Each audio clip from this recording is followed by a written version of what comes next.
colombiana y puertorriqueña del siglo XX.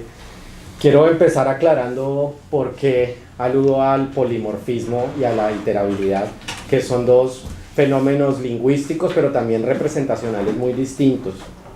En primer lugar, al poliformismo, porque si bien mi interés era explorar cómo la figura del homosexual fue criminalizado, empiezo a encontrar que han habido otras categorías muy distintas, algunas incluso contradictorias, pero hay una variabilidad de las caras que asume este personaje, tanto a nivel histórico como a nivel literario.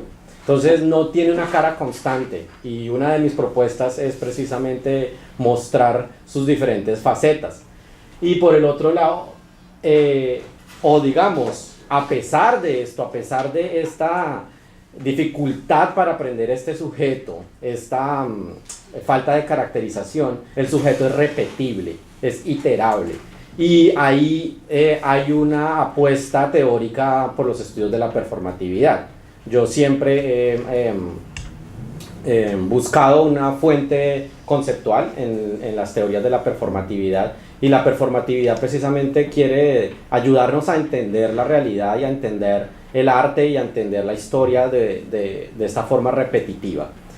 Y además la repetición de las categorías nos muestra su fuerza, nos muestra cómo adquieren fuerza a pesar de esa inconsistencia.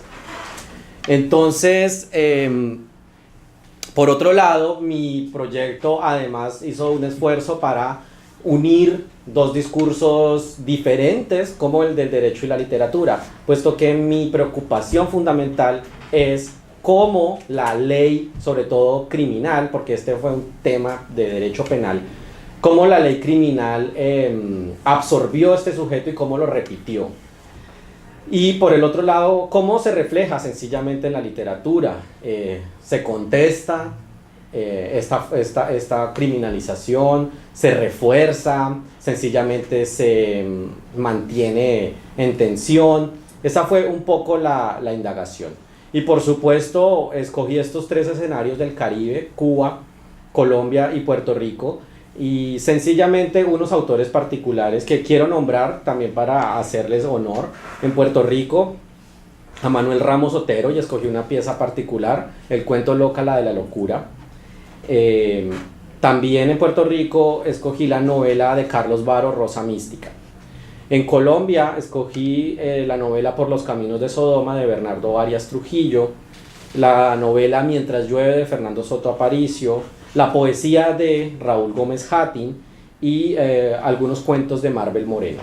En Colombia hice una excepción, además de incluir brevemente unas representaciones contemporáneas de Carlos Mota y Carlos Manrique, unos artistas que están trabajando, pero pues como son contemporáneos ya tienen una conciencia mucho más grande de estas opresiones, entonces tienen una propuesta más frontal, más contestataria. Y en Cuba tomé la novela Hombre sin mujer, de Carlos Montenegro, la poesía de Reinaldo Arenas y la narrativa y la producción pictórica de René Ariza. Entonces, para entender este problema, lo primero que tuve que hacer fue mostrar cómo apareció este problema en el marco legal, porque fue un problema que apareció jurídicamente. Es decir, el sodomita empezó como una figura frente a la cual, es decir, una otredad frente a la cual la civilización hispana se erigió como la civilización universal en la Europa medieval y la Europa moderna. El sodomita, por primera vez en la legislación hispana, aparece en las partidas de Alfonso X el Sabio, quien condena a muerte las prácticas de sodomía, pero no explica cómo. Es solamente después, hasta las pragmáticas contra la sodomía de 1497 de los Reyes Católicos, donde se impone la quema en hoguera y la confiscación para todos los sodomitas. Y hay que entender que los Reyes Católicos promulgaron estas pragmáticas pensando quizás no tanto en la sodomía, sino en las otredades que estaban acosando su proyecto hegemónico en España. Y sabemos los casos de los judíos y de los moros, sobre todo de las persecuciones que sufrieron estas comunidades en España. Y curiosamente siempre hubo una asociación muy grande entre el moro y el sodomita. El moro, este hereje, practicante de una religión no católica, es proclive a la sodomía. Y así fue leído en el derecho medieval español. Y es muy interesante, y quiero empezar recalcando esto: el moro se convierte en un tropo en estas literaturas. Es decir, todas las literaturas que intentan contestar o representar la criminalización de la sexualidad acuden al moro, acuden a lo arabesco, tienen un personaje árabe o llaman en algún momento la pasión árabe, ¿no? A estas tendencias o a sus orientaciones no normativas. No solamente a nivel figurativo, pero también a nivel geográfico. Estas literaturas aluden a la ciudad de Tánger, no todas, pero algunas muy particulares. La ciudad de Tánger en Marruecos fue una ciudad desde la que se libraron grandes batallas entre los pueblos musulmanes que lucharon contra los españoles durante la época de la Reconquista. Y Tánger se convierte en una ciudad desde la cual Juan Goytisolo escribe o inspira su novela, la novela de Juan Goytisolo, Reivindicación del Conde Don Julián. Esta novela, si bien no hace parte de mi corpus, la tuve que revisar porque desde Tánger Goytisolo piensa una venganza feroz contra España y contra la civilización hispana. Y Tánger entonces se convierte también en un lugar que va a impactar fuertemente estas literaturas. Pero ya para entrar en los territorios americanos, tenemos que empezar por quizás el primer registro que hay de los mecanismos de punitivos ejercidos contra los sodomitas. Y es esta pintura del pintor Teodoro Debri, quien pinta a los españoles lanzando sodomitas a los perros para que sean devorados. Al parecer, Teodoro se inspiró en eventos realizados por el español Vasco Núñez de Balboa en 1513, en las costas de lo que hoy son Panamá. Sin embargo, esta figura ha permanecido en el imaginario de la necesidad de criminalizar la sexualidad y de regularla a nivel jurídico. Yo quiero en este momento hacer un salto pequeño porque esta imagen va a ser contestada en la obra audiovisual de Carlos Mota. Les voy a ofrecer un minuto de lo que él está haciendo en esta pieza artística, que es hablar en un río que fue navegado por los primeros colonos en los territorios que hoy son Colombia. Es un río al parecer del Caribe colombiano, y Carlos Mota tiene aquí un gesto claramente decolonial, incluso él mismo lo denomina de esta forma, en el que utiliza la pintura de Teodoro Debri, esta pintura del siglo XVI.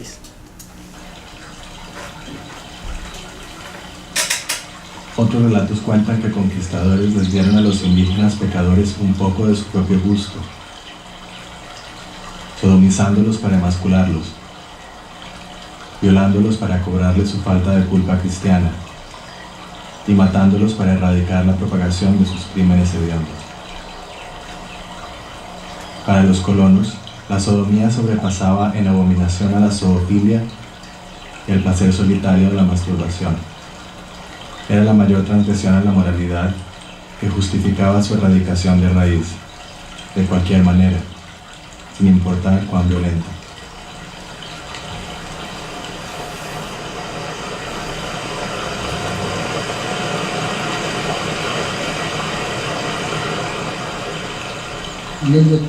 Katingwa Machizuka Bochana Agon Jidovan Gata Abi Sabihi Shigulama Yavanati Novochi Nuhan Haba Azul. Vemos aquí cómo en lengua kogi Carlos Mota incluye discursos de lo que quizás no pudo ser pronunciado durante la vigencia de este delito. Y esta es una pieza artística que considero está contestando esta tradición jurídica. Pero al nivel literario, quiero empezar poniendo el ejemplo de Cuba. en Cuba, ustedes saben que uno de los primeros cronistas fue Bartolomé de las Casas. Y Bartolomé de las Casas es una figura bastante importante por su humanitarismo, podríamos denominarlo en términos modernos, hacia sobre todo las poblaciones indígenas. Sin embargo, para Bartolomé de las Casas fue muy importante exculpar a los indios de este pecado innombrable, maldito, vilísimo. En una respuesta a Fernández de Oviedo, otro cronista, Bartolomé de las Casas se opone a la caracterización de los indios como sodomitas. Sin embargo, y ese es el epígrafe de mi capítulo, en la apologética sumaria, Bartolomé de las Casas nos dice: puede haber sido en la tierra firme o parte de tierra firme que hemos comprendido dentro de la Nueva España qué género de pecados hubiese inducido y enseñado otro peor género de sacrificio, como fue aquel de que, según dijeron algunos españoles, algunos mozos vestidos de mujer, y en la isla de Cuba hallamos uno solo. No suplimos por qué causa, y pues entre tantas antiguas naciones se hallaron algunos y muchos que a sus dioses ofreciesen aquel ignominioso sacrificio, exponiendo sus cuerpos venales, no por afición al oficio nefando, sino solamente por hacerles sacrificio agradable, movidos por los diablos, como queda probado. Entonces vemos que Bartolomé tenía una intención depurativa, ¿sí? Higienizante de la figura del indio. Y Reinaldo Arenas, en su poema, ya les digo, Las Buenas Conciencias, usa la voz de Bartolomé de las Casas. Es decir, es un poema, pero que está construyendo un espacio ficcional. Y Reinaldo Arenas, ya en el siglo XX, nos dice, usando la voz del dominico: y ellos los golpean y ellos los obligan a trabajar 20 horas diarias, y ellos los hacen descender al fondo del mar, y que allí revienten buscando perlas. Anécdotas que sabemos que fueron características de la colonización. Y ellos los hacen descender al fondo de la tierra, y que allí se asfixien buscando oro, y aún se fornican a los más atractivos. Y luego, cuando estos se ahuyentan porque ya no resisten, ellos, los nuestros, los españoles, les lanzan los perros, y las pobres criaturas son desgarradas y descuartizadas por estas fieras introducidas por nosotros. Aquí no había perros, Señor. Y tanto ha sido el furor desatado, la innecesaria violencia y la codicia, que ya de esta raza original, que no necesitaba de telas ni de leyes para ser pacíficos y vivir, quedan muy pocos, Señor.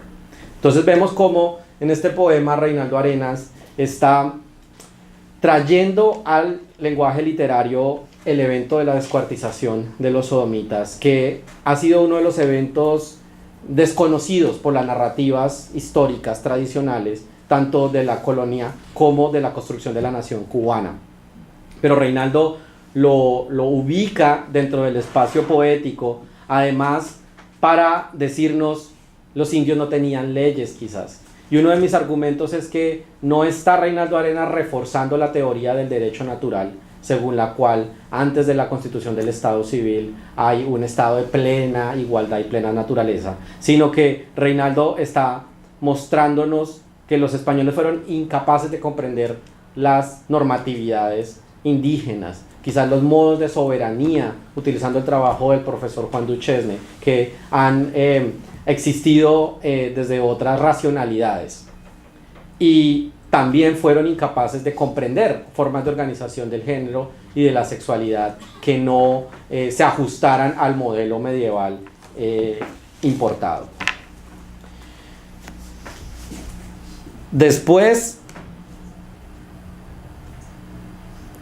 efectuó una lectura de cómo en los códigos modernos de las ya actuales repúblicas, o en el caso de Estado asociado de Puerto Rico, la figura del sodomita existió en la ley hasta el año 2003. Y existió de dos formas durante el siglo XX. En el Código Penal de 1902, que decía: toda persona culpable del infame crimen contra natura cometido con un ser humano o con alguna bestia incurrirá en pena de reclusión en presidio por un término mínimo de 5 años. Aquí es importante resaltar la ubicación de la sodomía junto a el bestialismo o zoofilia, porque el pecado nefando no solamente refería a la sodomía, sino también a conductas como la zoofilia, es decir, la sexualidad con animales, o molicies, digamos, cualquier forma de sexualidad que no tendiera a la reproducción, ya configuraba pecado de lujuria y delito nefando. Entonces, fíjense ustedes cómo en este artículo están todavía mezcladas estas categorías de la teología medieval, cómo aparecen en los textos legales modernos supuestamente secularizados en el mismo nivel estas conductas. Un código el código más contemporáneo de 1974 excluye esa igualación de la sodomía con la zoofilia y dice: toda persona que sostuviera relaciones sexuales con una persona de su mismo sexo o cometiera el crimen contra natura con un ser humano será sancionada con pena de reclusión por un término fijo de 10 años. En mi trabajo después me dedico a explorar cómo fue desarrollado a nivel jurisprudencial, es decir, cómo los jueces entendieron e interpretaron estos delitos. ¿Y por qué tuve que hacer ese ejercicio? Porque Puerto Rico, desde que se convierte en Estado libre asociado y en territorio de los Estados Unidos, empieza a americanizar su derecho. Y en el derecho americano son las sentencias de los jueces el criterio principal para interpretación de las normas. Mi conclusión después de examinar la poca jurisprudencia existente en Puerto Rico es que hay una jurisprudencia anal, en el sentido de que esta jurisprudencia se encarga de mitificar el ano como una zona prohibida para la sexualidad, como una zona de sexualidad no natural, ¿no? Y como ya les dije, a pesar de que es jurisprudencia del siglo XX, pero mantiene todavía esta visión sagrada del cuerpo del cristianismo. Es importante entender que el ano ha sido representado como un órgano de no sociabilidad. Es decir, al contrario de lo que ocurre con el falo y con una cultura que se entiende que es falogocéntrica, en el que las negociaciones fálicas son las que mantienen la sociabilidad, el ano se entiende como la negación de la construcción de vínculos de sociabilidad. Es una tesis del filósofo francés Guy Hockenheim, y que en el Caribe, de todos modos, Larry Lafontaine, en su libro Queer Ricans, muestra cómo quizás no solamente es el ano, sino toda la región pélvica masculina la que está censurada y controlada. En el caso de Colombia es un poco diferente. Desaparece el término sodomita una vez se convierte en un estado independiente, porque hay una ruptura total con la legislación hispana. Entonces, prácticamente durante gran parte del siglo XIX no había una regulación explícita. Sin embargo, como sabemos en la historia de Colombia, el catolicismo jugaba un papel moralizante bien profundo. Y de todos modos, ya cuando se promulga el proyecto de la regeneración en 1886, es decir, a finales del siglo XIX, cuando por fin Colombia logra establecerse como una nación después de todas las guerras civiles del siglo XIX, el Código Penal de 1890, es decir, el primer código nacional, podríamos decir, antes habían códigos regionales, pero este primer código nacional dice: la persona que abusare de otra de su mismo sexo y ésta, si lo consintiere, siendo puber, sufrirán de 3 a 6 años de reclusión. Entonces vemos aquí cómo este código está presumiendo que una relación homosexual es abusiva. De entrada está diciéndonos que hay un abuso, digamos, no concibe la posibilidad de que sea voluntaria. Y por otro lado, ya empiezan a predominar en Colombia las teorías europeas que para el siglo XIX veían ya la homosexualidad como una enfermedad. Es decir, hacia mediados del siglo XIX se desplaza el paradigma católico y se abre la comprensión al paradigma médico, que medicaliza, patologiza la homosexualidad durante prácticamente un siglo, hasta 1973, cuando sale del Manual de Enfermedades Psiquiátricas. Y en el Código Penal de 1936, que es el código que más vigencia tiene en el siglo XX, el texto dice: el que ejecute sobre el cuerpo de una persona mayor de 16 años un acto erótico sexual diverso del acceso carnal, empleando cualquiera de los medios previstos en los artículos 317 y 320, estará sujeto a la pena de 6 meses a 2 años de prisión. En la misma sanción incurrirán los que consumen el acceso carnal homosexual, cualquiera que sea su edad. Entonces vemos cómo este artículo tiene un objetivo diferente: penalizar los actos eróticos no consentidos entre dos personas.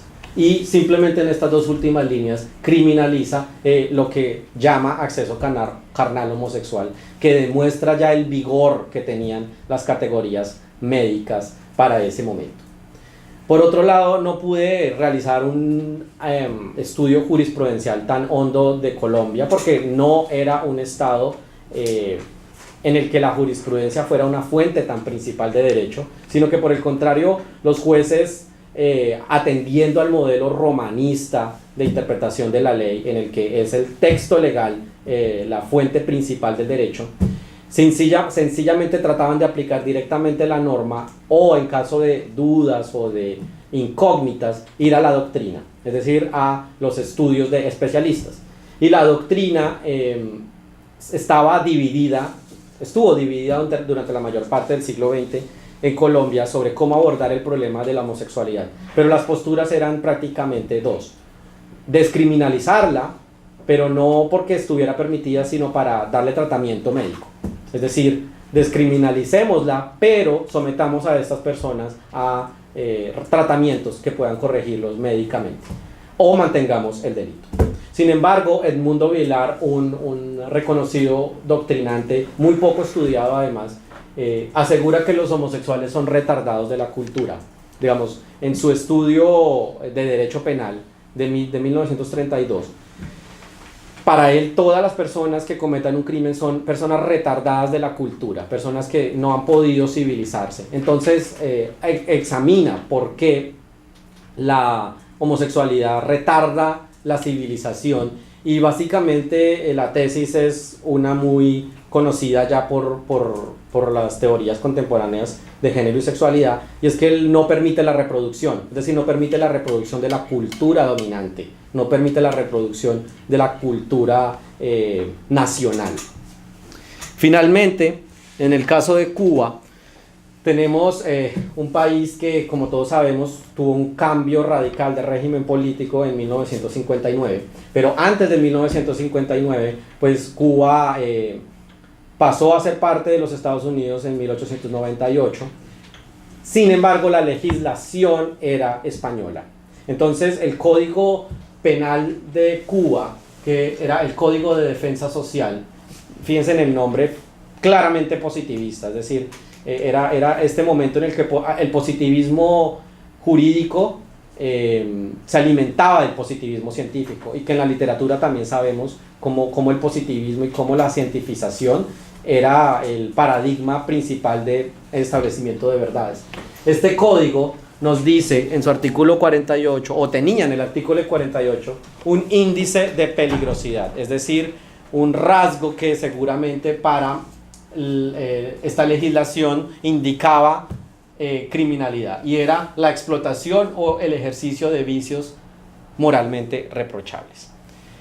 Y en otro artículo del abuso sexual decía, definía el abuso sexual: el que sin ánimo de acceso carnal abusare deshonestamente de una mujer, concurriendo cualquiera de las circunstancias expresadas en el artículo anterior, será sancionada con privación de libertad de 6 meses y 1 día a 3 años.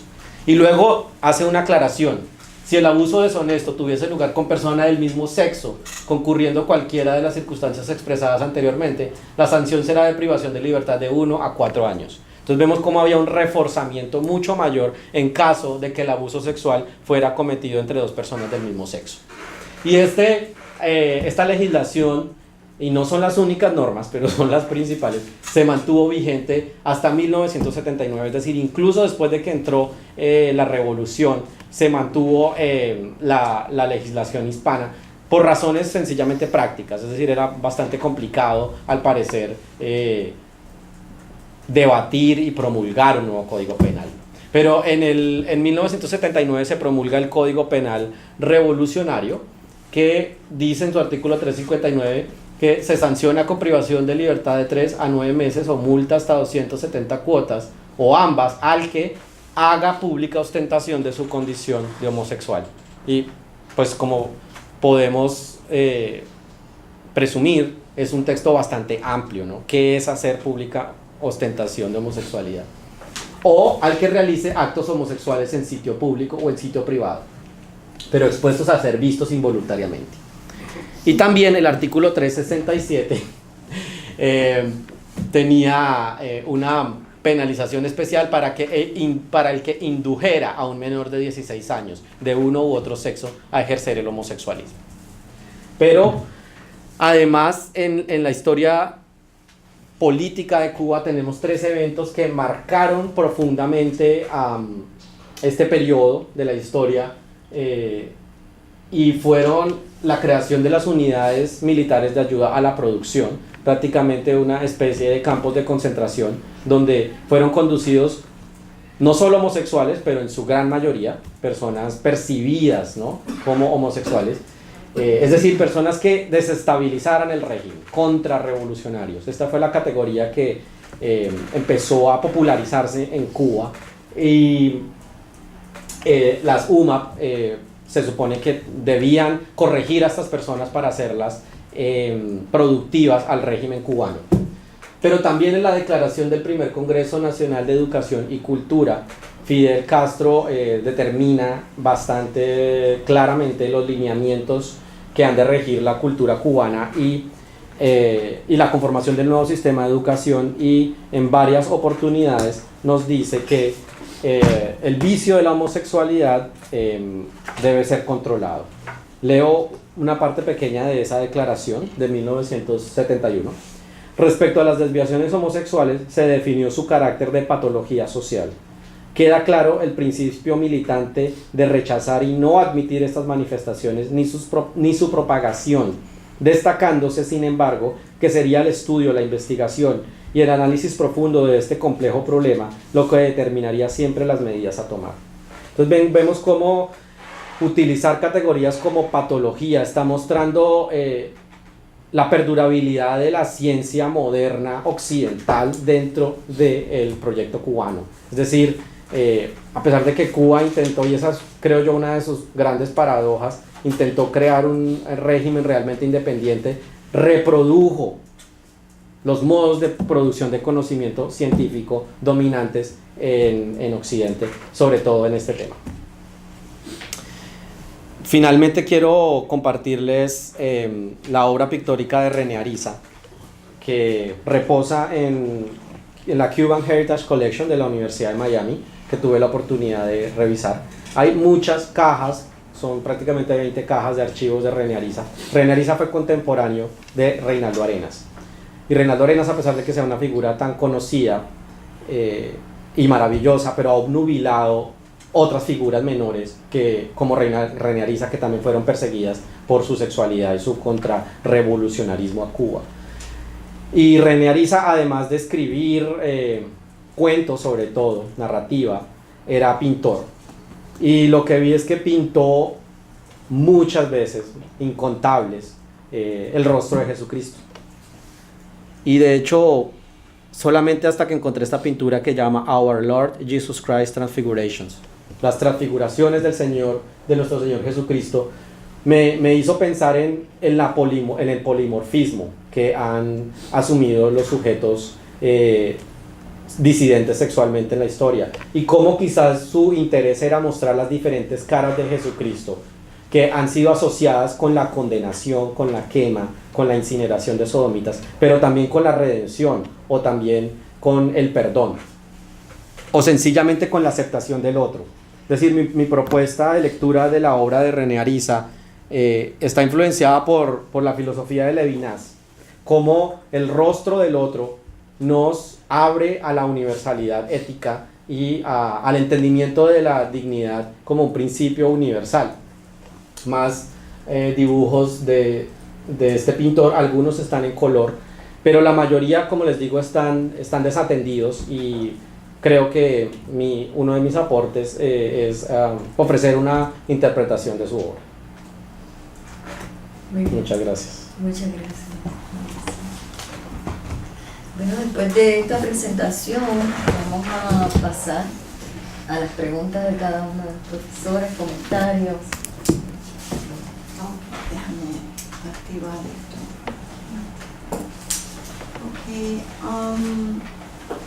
Para empezar, me encantó, me pareció maravilloso el análisis. Para mí fue pues, un arco de aprendizaje y la profundidad el detalle con el cual tú tratas cada uno de los textos.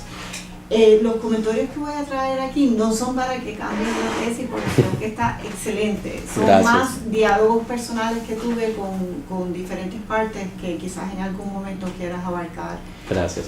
Tu comunicación. Una de las preguntas que hacen en la tesis es por qué privilegiar la literatura frente a otros productos culturales ricos en narrativas homoeróticos como el cine o la historia. Entonces entras en esta discusión y planteas que ciertamente también el cine, la historia e incluso las artes plásticas pueden generar vínculos empáticos entre espectador y artista. Pero dada la naturaleza eminentemente lingüística de la actividad jurídica, la literatura puede ser de mayor utilidad. O sea que desarrollas esta noción de esta intimidad natural entre derecho y literatura por el sesgo lingüístico. Y de nuevo reiteras, a diferencia del performance, el texto literario, por su carácter eminentemente lingüístico, tiene una capacidad incomparable de contestar un dispositivo igualmente fabricado por palabras como la ley y su jurisprudencia. Así, la justicia y la literatura son palabras, sus dilemas, contradicciones y sesgos consiguen conformar un espacio textual que se impacta recíprocamente. O sea que esto es como una de los fundamentos. Y entonces, tenía curiosidad por todas estas obras tan controvertidas que tú discutes, que lo llevan ya a un espacio, ¿no?, de censura, de discusión del concepto ya quizás de obscenidad, etcétera, ¿no? ¿Por qué tú crees que muchas de las obras que discutes no fueron censuradas por las cortes o los sistemas jurídicos? Si crees que hubieran sido más efectivos en politizar o suscitar un diálogo contrahegemónico de haber sido censurados más directamente por obscenidad o por otras formaciones jurídicas discursivas. Así que si esa censura legal directa hubiera podido como escenificar inadvertidamente, más cruentamente, la violencia discursiva e institucional hacia los deseos disidentes y anómalos, desembocando posible y eventualmente en el colapso e implosión del andamiaje heteropatriarcal. Y que quizás el performance de la censura le hubiera añadido más densidades a las gestas disidentes literarias. Así que lo que anima en parte estas preguntas es algo que me apasiona personalmente, que es esta diferencia entre cómo el derecho trata lo visual y lo textual. Y que el derecho históricamente ha tendido a privilegiar lo textual sobre lo visual, y tiende a censurar mucho más activamente las expresiones visuales sobre las textuales.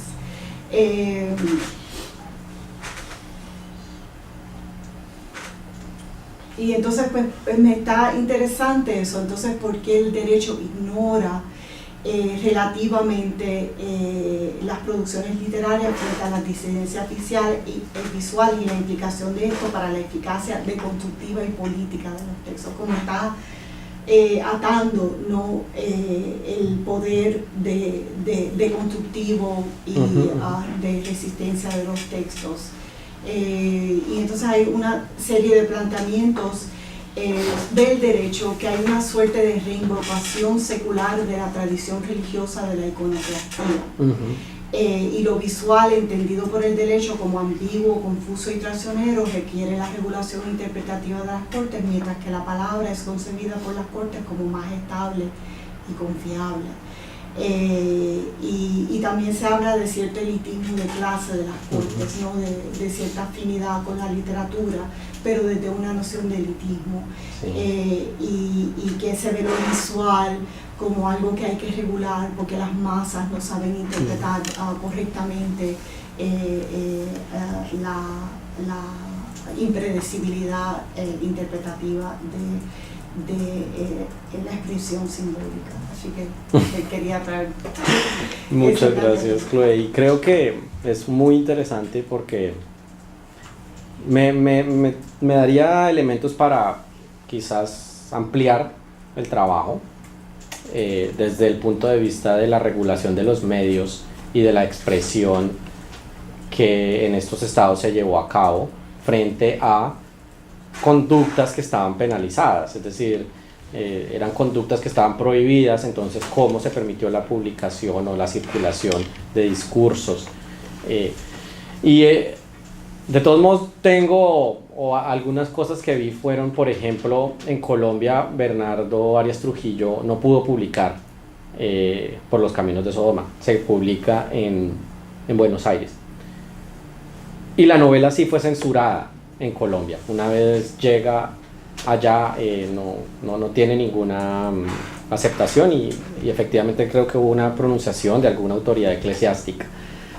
Y de hecho fue rescatada posteriormente. Es decir, ya antes de 1980, pero fue muy posterior su lectura desde la crítica. Y de todos modos, por ejemplo, en Bernardo Arias Trujillo se ve una ambivalencia bien grande hacia el problema. Él en algunos momentos todo el tiempo trata de reafirmar y de exaltar el amor entre dos personas del mismo sexo, sobre todo por la tradición griega y latina. Entonces tiene como toda esta sublimación de las culturas, del origen de las culturas occidentales. Pero por el otro lado, la trama de la novela es que David, el protagonista, es encarcelado y finalmente expulsado de su comunidad por haberse atrevido a tener una relación homosexual. Entonces, digamos, a pesar de que en la misma obra hay una articulación que intenta responder, pero la narrativa de la obra está configurada para satisfacer lo que sería el estatus dominante. Y es una obra que para mí fue la única que mantiene la tensión. Ni contesta las normas, ni las reafirma, simplemente mantiene la tensión.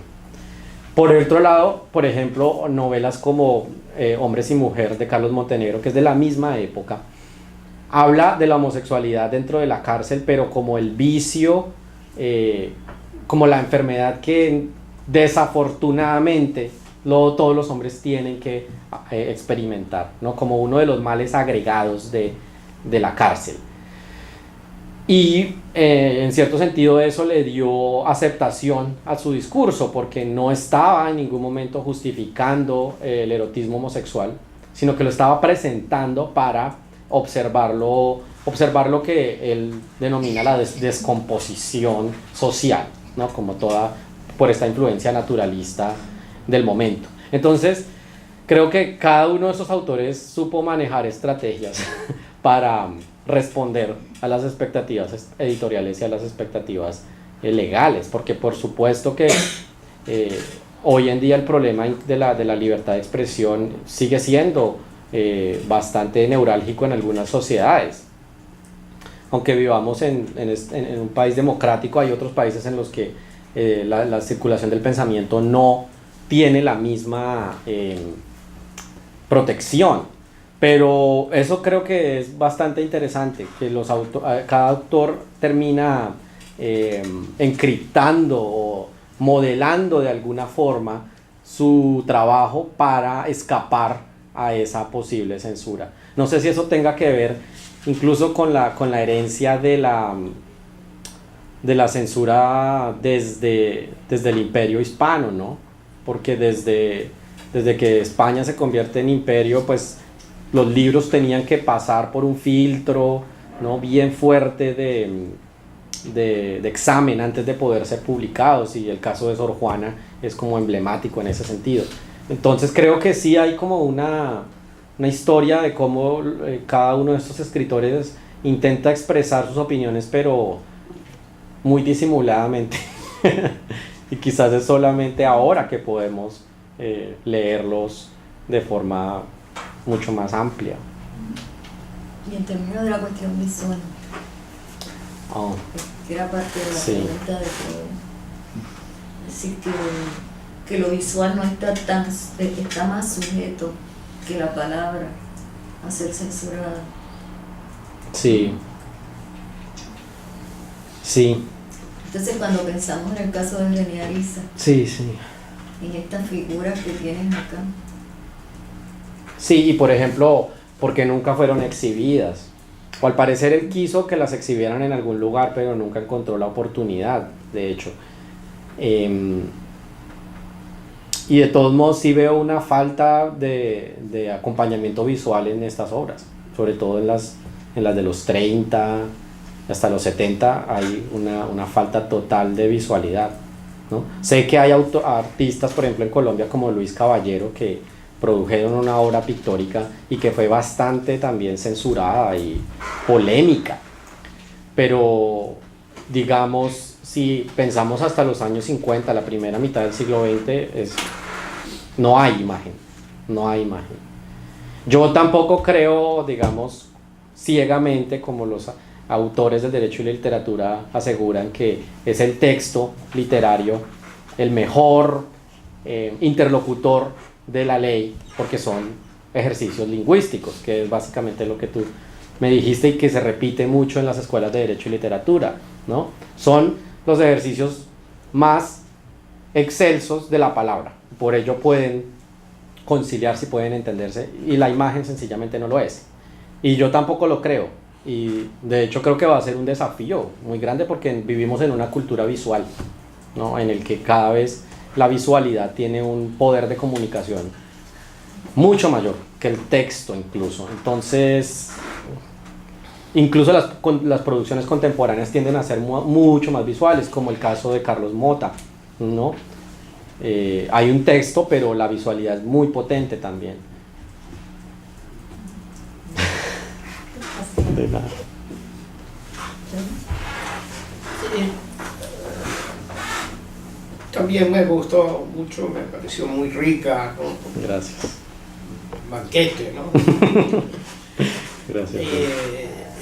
Ya hemos hablado en la parte inicial de algunos problemas formales, pero eso es cosa de arreglar con Aurea, ¿no? Después, cómo pasar de esto a un libro posible, ¿no? Tengo dos preguntas.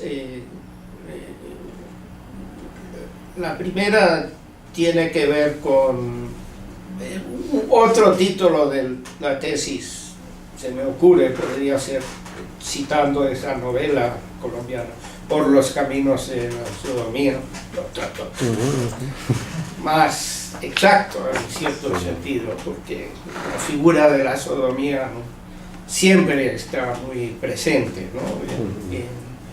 Tanto en la discusión legal como en tu propio acercamiento a estas cosas, como si la sodomía en sí fuese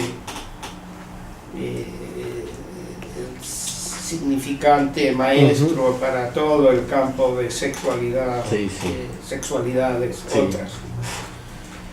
Entonces esa es la primera pregunta. ¿No hay el peligro ahí de que desaparece casi totalmente la cuestión de la sexualidad lesbiana? Sí. Es muy interesante la pregunta, porque, y yo lo explico en algunos lugares, la sodomía se asumió desde el principio como una conducta masculina, porque de penetración anal. Sí. Entonces se asumió que la sexualidad femenina era simplemente vaso contenedor de la semilla.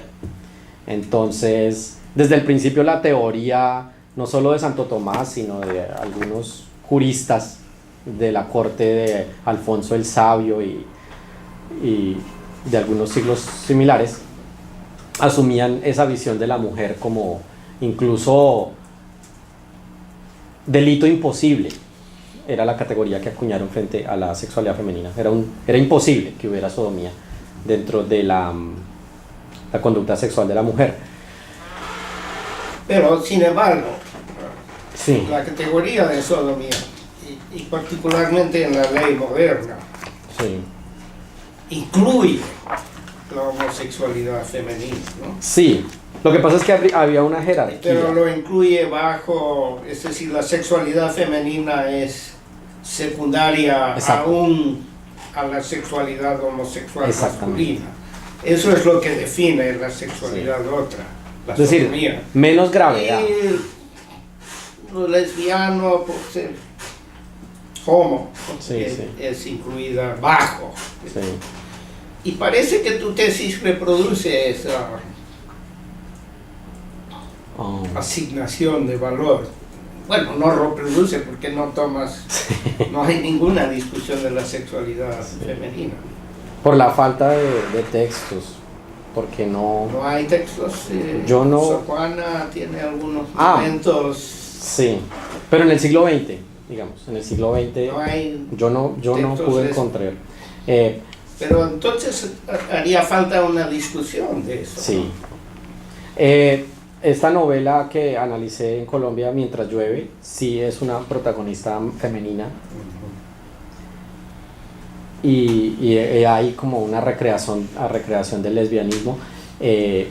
Rosa Mística y Loca la de la locura de Manuel Ramos Otero usan personajes transgénero y usan muchos códigos femeninos Sí. de representación de lo que podría ser el crimen sodomítico. Sin embargo, yo quiero recordar un poco la discusión que tuvimos el fin de semana con Nelson Maldonado Torres, de cómo la modernidad surge a partir de la negación de categorías raciales y de clase, y creo que él solamente hizo énfasis en ello. Pero creo que la otra categoría grande es la sodomía. Es decir, fue esta otra categoría sobre la cual la modernidad también se construye para negar el ámbito afectivo y erótico. Ahora bien, como la sodomía tiene esta interpretación tan masculinista, siento que es una forma de construir la otredad a partir del código patriarcal, que no permite la sensibilidad femenina y que por eso la nulifica.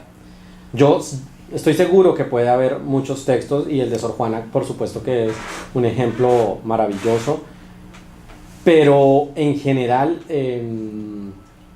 es mucho más sutil el ejercicio al explorar ese ámbito. Además que precisamente las mismas normas, muchas de ellas no aplicarían para casos de sexualidad lésbica. Sí. La segunda pregunta está relacionada, porque creo que uno de los grandes aportes de la tesis es combinar la dimensión de los queer studies con la dimensión de los postcolonial studies, o sea que Sí. normalmente no pasa, ¿no? Son campos Sí. no solo distintos, en cierto sentido opuestos, ¿no? Pero por ejemplo en la discusión de Reinaldo Arenas, Juan también ha notado esto, una combinación muy interesante. Pero hay un problema, porque saltas en cierto momento de la idea de la construcción colonial de la sexualidad latinoamericana, esencialmente católica, ¿no? Esencialmente siguiendo una normativa escolástica impuesta, ¿no? Sí. Pero entonces al final del siglo XIX entra otro agente, que no es exactamente eso, que es La ciencia. el positivismo, ¿no? y la idea de la cura, Ujú. Freud, Sí. todo ese tipo de cosas, no son conmensurables, ¿no? Porque los positivistas dirían que somos anticatólicos, que queremos acabar con la tradición religiosa Sí. como normativa de nuestra Sí. reemplazarla por una razón científica, ¿no? Ujú. Racionalista. Sí. ¿Qué pasa ahí? ¿Es una descontinuidad o es una continuidad? El problema de la colonialidad del poder entra ahí, en que hay en la razón moderna secular, ¿cierto? Elemento religioso que no se ha Sí. superado, ¿o qué? Sí, es muy cierto lo que indicas. Y una de las cosas que yo digo en las conclusiones es que sabemos que el pionero de estos trabajos fue Foucault en Europa, y la historia de la sexualidad en cierta medida fue la primera, no creo que la primera, pero sí al menos dentro de la tradición filosófica europea, el primer intento por hacer una genealogía de las sexualidades otras, mostrando sus inconsistencias desde el origen. Pero Foucault no, pues habla para Europa y no tuvo un interés absoluto en contextos como el Caribe. Entonces por eso lo que yo postulo al respecto es que al haber una experiencia colonial tan fuerte de 4 o 5 siglos de reiteración de categorías que ni siquiera desaparecen completamente en la legislación, como en el caso de Puerto Rico, que se mantienen hasta el 2003, habría como un reforzamiento de los mecanismos de control colonial y de los mecanismos de control de la ciencia moderna. Y creo que Eso quizás se podía explicitar un poco más sí. si hay una revisión, no lo digo ahora. Sí, sí. Como Y creo que eso desafío. lo he empezado a pensar muy recientemente. Después de realizar todo el trabajo, caigo en cuenta también, o lo veo con más claridad, ¿no? Cómo precisamente la inconsistencia de la norma entre usar el lenguaje católico en algunos momentos, como en el caso puertorriqueño, y usar el lenguaje científico, como el caso de Colombia y Cuba, muestra cómo ambos paradigmas están retroalimentándose para crear otra forma de colonialidad y de dominación moderna. Y por ello yo creo que una sola dirección posmoderna es insuficiente. Es decir, sencillamente responder a la colonialidad con historias postcoloniales nos olvida que también la cientificación positiva reforzó o repitió o condensó muchos de estos mecanismos de dominación. Hay un libro del colombiano, lo menciono, pero porque viene a la mente ahora, que es algo como Castro Gómez. Ah, Santiago Castro Gómez. El grado cero. La ibris del grado cero. ¿Ah? La ibris del grado cero. Es sobre la manera en que la ciencia es captada en cierto sentido por cierta colonialidad del poder. Sí. Ok. Gracias, John. Sí, yendo a los textos literarios, primero te felicito por el trabajo de la tesis, y lo mejor es que tú entres en los textos literarios y eso produce la diferencia, un pensamiento diferente al que a veces se trata de codificar legal y teóricamente, ¿no? Entonces, ahí en el cuento que tú comentas de Marvel Moreno, en Augsburgo. Sí. Sí, la pregunta es cómo tú relacionas la ceguera de Marvel Moreno hacia temas de clases, raza, con su posible también ceguera hacia la sexualidad no heterocéntrica femenina. Esa es una pregunta, ¿no? Es bastante reconocido, ¿no?, que la crítica de Marvel Moreno que se repite, esa ceguera de ella ante la cuestión de clases y raza, y de hecho se la ha comparado con Rosario Ferré, con un enfoque favorable en cuanto a eso, en cuanto a esa visión, hacia Rosario Ferré, de que le da más cabida a esas diferencias y enriquece el texto más, lo hace más complejo. Esa es una pregunta, ¿no? ¿Cómo tú lo sitúas? ¿Y qué relación tiene una ceguera con la otra? Y en cuanto a Reinaldo Arenas, que hablas ahí muy bien de su poema y también hace muchas referencias a Cuando anochezca, que es como la base tuya para... Y dirías que toda esa odisea de los textos de Reinaldo Arenas y de él mismo como persona, porque él va preso, él es censurado. ¿Hasta qué punto no demuestra que el proceso cubano mantiene una continuidad con el proceso de colonización que empieza con los españoles? O sea que hay aparentes rupturas, pero en otras cosas no hay rupturas. Continúa la colonización hasta el día prácticamente de hoy, Sí. en esos aspectos, en ese campo.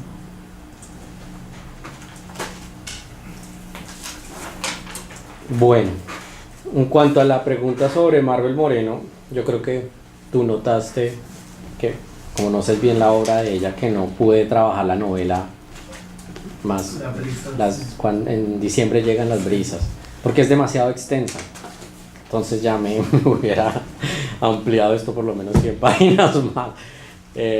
Y creo que en esa novela, de todos modos, los trabajos que he leído y la quiero trabajar más adelante, la crítica que tú has señalado es constante. Sin embargo, creo que la vida de ella fue un desafío constante al patriarcado, en el sentido de que fue totalmente invisibilizada por los del grupo de Barranquilla y por el hecho de ser esposa de un escritor famoso. Se olvida mucho, ¿no? Entonces creo que ella trabaja mucho o quiere invitarnos a no olvidar también lo que fue su vida y su forma de existir, que fue privilegiada, sí, pero que de todos modos no tuvo la misma capacidad de resonancia que tuvo otras figuras del Caribe en ese momento. Y ella escapa, o sea, sabemos que, bueno, no escapa, pero se va a vivir a París y no vuelve nunca a Barranquilla y no vuelve nunca al Caribe. Y en este cuento, Una taza de té en Augsburg, se ve la melancolía hacia el Caribe constante, ¿verdad? Entonces creo que, a pesar de que sí hay un clasismo bien fuerte, ¿no? Porque la protagonista además es una mujer súper adinerada, una mujer modelo, digamos, con una estética rubia, exacto.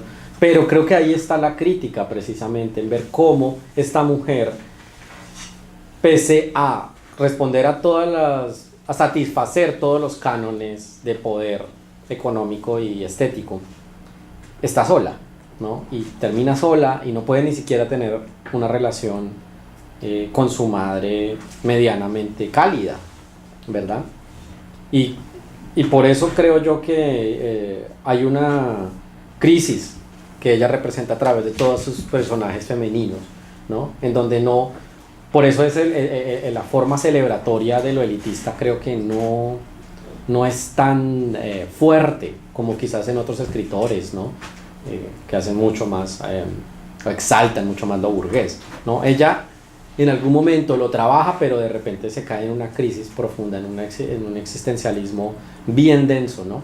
Que no le permite proponer un proyecto, digamos, viable desde su mundo. Y por el lado de la pregunta que me hacía sobre Reinaldo Arenas, yo estoy totalmente de acuerdo. Hay unas formas en las que la modernidad continúa perpetuándose en el proyecto cubano, y la sexualidad es uno de esos campos. De hecho, en este momento todavía hay una disposición en el Código Penal, y la quiero traer a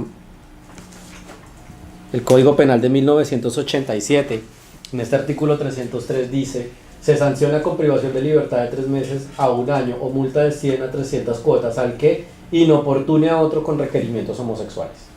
La ley vigente en Cuba. Y sabemos cómo le ha pesado esto a Cuba. La hermana de Mariela sí, Castro. no hizo un cambio de...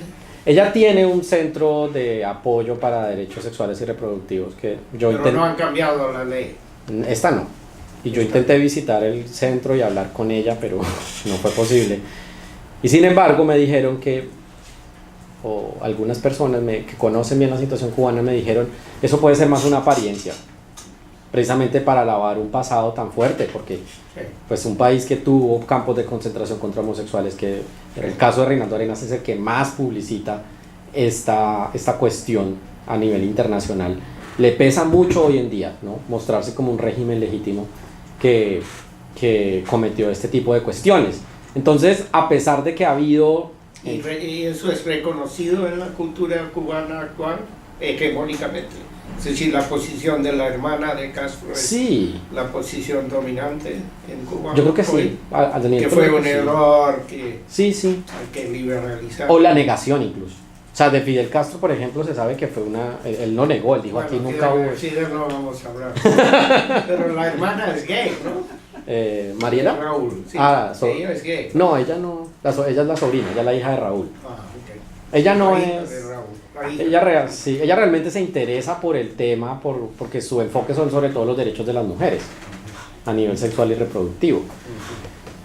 Y digamos que se muestra mucho más abierta a apoyar las demandas de temas LGBT, pero Cuba está lejos, yo creo, de una discusión seria sobre el matrimonio, por ejemplo, o sobre la adopción. Aquí estuvo José Quiroga, ¿verdad? Sí. Y él hizo un análisis recuerdo interesante de cómo todo este montaje de Mariela Castro es Sí. como una pantalla para el turismo. Sí, Turismo gay. Que va mucho Como los turismo gay, israelíes, sí. sí, que gasta mucho dinero allí.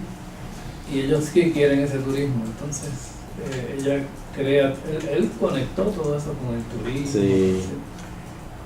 sí, Cuba no, pero digamos a nivel... Pero hay otras cosas, la película, la novela Sí. de Senel Paz, Sí. que indican una especie de cambio de rumbo, ¿no? Sí. En la cultura cubana dominante. Sí. Y incluso más producciones contemporáneas. Viva, la película Viva, que es de 2015, también es muy buena y tiene un personaje trans.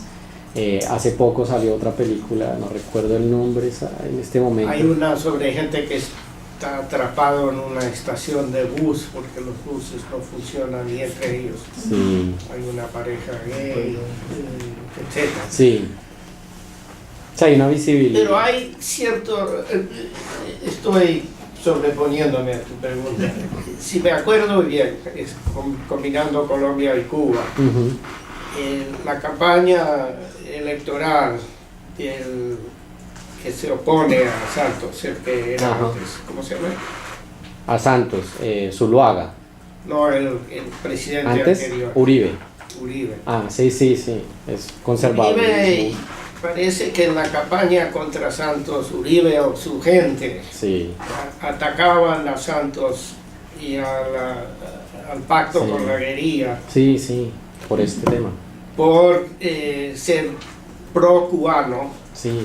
y por lo tanto por introducir en Colombia la posibilidad del matrimonio gay. Sí, Es sí. decir, Cuba repentinamente aparece en la política Sí, colombiana como un centro de gayismo, ¿no? Sí. Matrimonio gay, Y que es totalmente prácticas inexacto. homosexuales, destrucción de la familia, etc. Y que es totalmente inexacto, pero por supuesto, si en Colombia no hay un conocimiento tan profundo de Cuba, porque puede que no lo haya, obviamente habrá gente que conoce el caso, pero en general no hay un manejo tan grande de la historia cubana como lo hay de la estadounidense y de la europea, por ejemplo.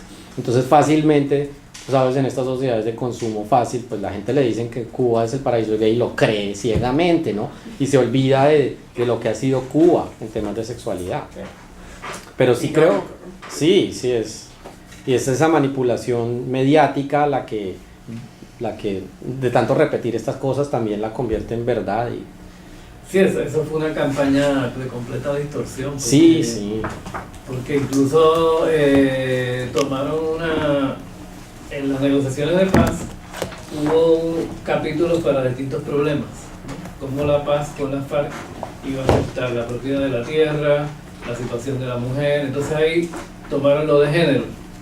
Y una de las cosas que se aprovechó de la negociación, porque es una negociación que también pretende reformar el país un poco, porque fue una de las exigencias de la FARC. Y la FARC decía, bueno, tiene que haber una educación de género. Eso es todo. No llegaron más lejos de eso. Pero la FARC, de hecho, no destacan porque ellos sean tan comprensivos en la cuestión de género. Si algo se puede decir a favor de la FARC en eso es que, bueno, un porcentaje bien grande de la propia guerrilla eran mujeres. Y las mujeres de alguna manera, aunque siempre subordinadas, pero sí encontraron un espacio en la FARC.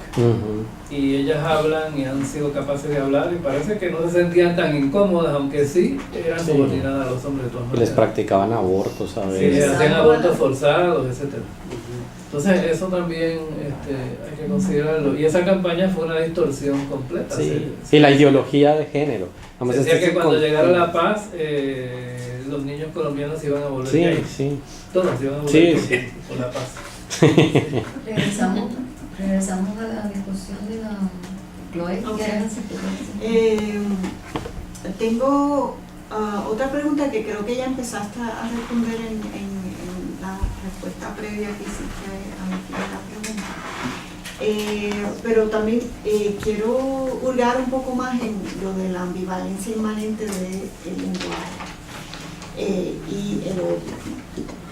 Entonces, al final tú invocas a Adler en la discusión de ella sobre que lo que ella dice en inglés que misinterpretation is inevitable, o sea que en el sentido de que toda expresión puede ser, cualquier estereotipo puede ser apropiado y es ambiguo si va a ser una apropiación activista o una apropiación que replica los prejuicios preexistentes, que no hay una manera de objetiva porque está en el terreno de la interpretación del lector y del receptor.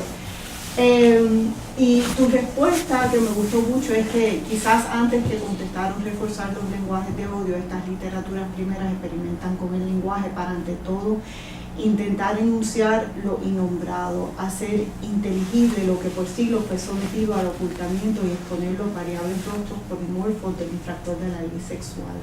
El hecho de comprender en sí mismo es bastante significativo y no nos priva como lectores contemporáneos para ofrecer lecturas para que demuestren que en la obra artística se desafiaban o reinstauraban los discursos de odio. O sea entonces, lo que me hizo pensar, de nuevo, esto no es para que cambies tu trabajo, pero a mí me suscitó, como yo trabajo con temas de tecnología y plataformas digitales, etcétera. O sea, que tu trabajo es muy efectivo en mirar cómo el derecho participa de la constitución, el despliegue y la normalización del odio históricamente, y cómo a su vez las respuestas literarias retan y reinventan el ecosistema simbólico e iconográfico del odio creado por el derecho. O sea, que es bien efectivo, ¿no?, en mirar todos esos triángulos. Lo que me hizo pensar es en la diferencia de la literatura, ¿no? Y las formas narrativas emergentes en las nuevas tecnologías computarizadas de comunicación, como los videojuegos y las redes sociales, en términos de las expresiones de odio. ¿Y por qué traigo esto, no? Lo traigo porque más allá de las posibilidades de desarticular los discursos del odio jurídicos, creo que aquí estamos viendo una transmutación, una conversión del odio en una mercancía corporativa que está a la venta en estos espacios tecnologizados, que es lucrativo crear un espacio de anonimato e impunidad para el despliegue del odio. Entonces estaba pensando si el control corporativo lucrativo de las formas narrativas tecnologizadas limitarían las posibilidades de apropiación artística deconstructiva y activista, contrario a aquellas disponibles en la literatura que opera desde los márgenes. O sea, como quizás la literatura se vuelve incluso más relevante en términos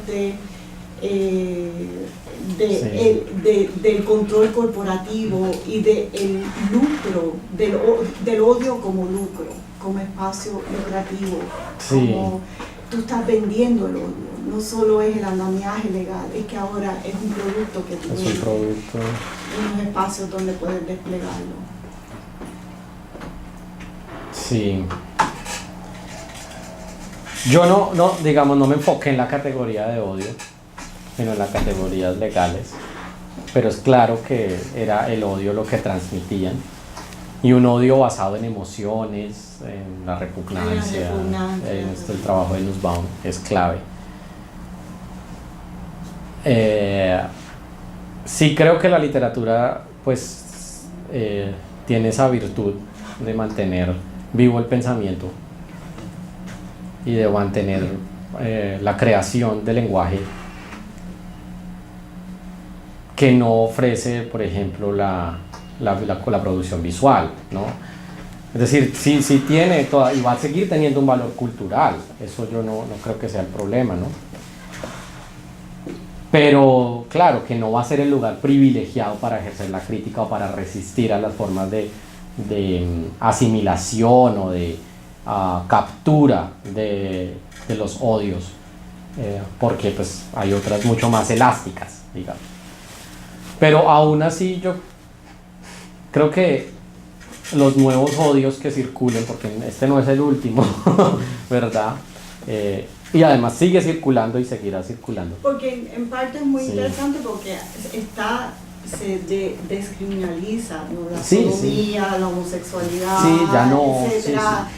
Se legaliza el matrimonio gay, o sea, todos estos precedentes, pero realmente es un momento donde más despliegue del odio tenemos, ¿no? Irónicamente vemos que la decriminalización no significa un cambio para nada una erradicación radical, sino que de momento hay esta transmutación y se vuelve bien relevante estos espacios, particularmente para las nuevas generaciones cuyas formas narrativas están tan imbricadas con los videojuegos y todo esto, y el nivel de violencia racista, homofóbico, sexista en esos espacios es abrumador, ¿no? Incluso mucho más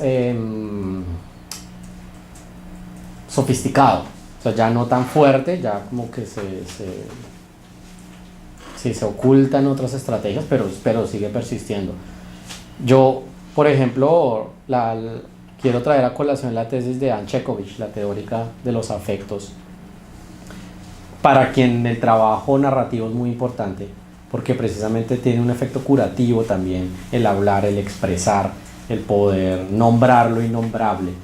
Y en ese sentido creo que el aporte literario va a continuar, ¿no? Que mientras hayan expresiones de odio que sigan apareciendo, pueden haber otros tipos de creaciones pictóricas, audiovisuales, multimedia, cinematográficas, pero la palabra nos hace humanos y vamos a seguir necesitando de ella para ampliar nuestros marcos de comprensión, ¿no? No podemos abandonarla. Entonces creo que va a ser más una simultaneidad, quizás una cooperación entre distintas producciones artísticas, y hoy ya no tenemos que ceñirnos a un género, no tengo que hacer únicamente literatura para hacer literatura. Carlos Mota, por ejemplo, tiene el texto del video es precioso, son 10 minutos, pero el texto es muy lindo y está escrito en lengua kogi y en castellano, y ahí hay una exploración literaria que se conjuga con la visualidad. Entonces yo creo que este tipo de producciones muestran la necesidad de la literatura para seguir superando estos traumas sociales tan grandes. John Juan, otro comentario. un tema interesante, lleva a otras cosas evidentemente, pero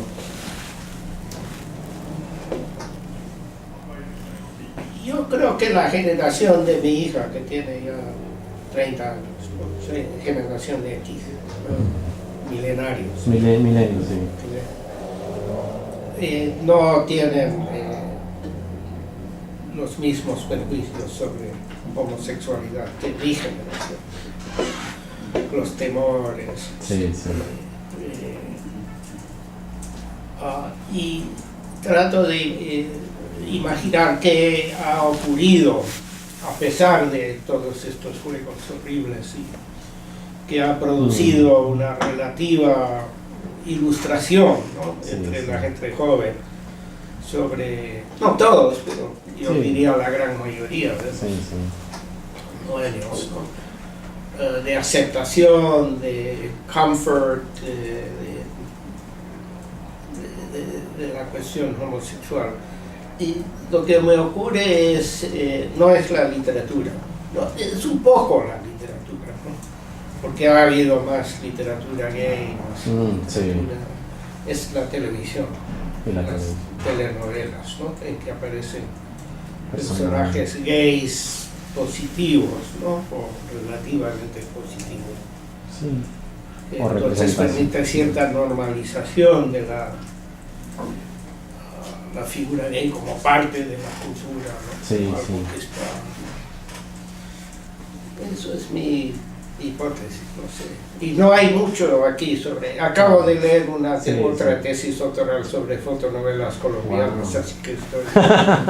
Wow. Esta señora horrible, ¿no? Oh, No ¿cuál? me acuerdo, es de Barranquilla, creo que ella es una mulata y siempre está haciendo cosas malas para... Wow. No, sé, pero tú no eres yo no hombre veo de muchas televisión. novelas. Este doctorado Es me el problema del acabó. elitismo de la literatura. un poco. Nos alejamos del producto cultural. Pero hay mucha... La gata. ¿La gata? Ese es el personaje. Tú ves No, pero es famosa en Barranquilla. Yo la verdad que no Es veo. de telenovela, ¿no? No, ella es real. No, este es una... La gata era esta Una leyenda, política fotonovela, corrupta. ¿Ah? La gata era esta política corrupta. Sí, y es una leyenda, ya se hacen leyenda. cuentos. No, esta es una telenovela concreta. Realmente hemos fracasado totalmente en la crítica literaria en no abarcar el tema de la fotonovela, por pensar que es bajo. Pero si pienso en las fotonovelas, las telenovelas norteamericanas, ¿no? En que aparecen personajes gays, puedo ahí ver quizá un sitio de impacto general sobre el pensamiento cultural. Y en las series. Que no veo tanto en la literatura gay, ¿no? Las novelas, poemas, etc. Sí, esto nos lanza al tema de la efectividad social de la literatura y del uso literario, y como Chloe me invita a pensar en Amy Adler, en esta forma en la que el arte es recibido y finalmente es el espectador el que hace su interpretación y el que se apropia de una u otra manera. No puede la literatura fijar, ¿no? la representación que va a hacer del carácter, porque no perdería su libertad, ¿no? Yo creo que es cierto. Sin embargo, creo que, por ejemplo, este trabajo intenta sobre todo hacer el aporte intelectual de pensar la modernidad desde esta acera y la colonialidad, y probablemente eso no contribuya mucho a la efectiva eliminación del prejuicio, pero No hay, porque todo creador de telenovela tiene una vena formación literaria. literaria. Es verdad, sí. Pero también creo que sí hace falta más narrativa y más. Raúl Gómez Hattin, por ejemplo, el poeta que trabajo, que es súper transgresor en términos sexuales, ¿verdad? Es decir, que poetiza la zoofilia, que poetiza la sexualidad bisexual, y entonces es un festín de sexualidad. que hay en él. Y ya pues es una figura cada vez más interesante, cada vez más actual para Colombia, cada vez más necesaria, más reconocida. Entonces creo que esos movimientos finalmente pues son sociales y claro, la literatura no puede tener un papel único de una responsabilidad absoluta, ¿no? Y esa es una convicción con la que yo entré a estudiar este programa. Quizás que la literatura me iba a servir para crear un cambio cultural efectivo y no tendría por qué. Es un arte también. Muy bien, Juan, ¿quieres añadir algo? No. Muy bien, muchas gracias. Gracias a ustedes.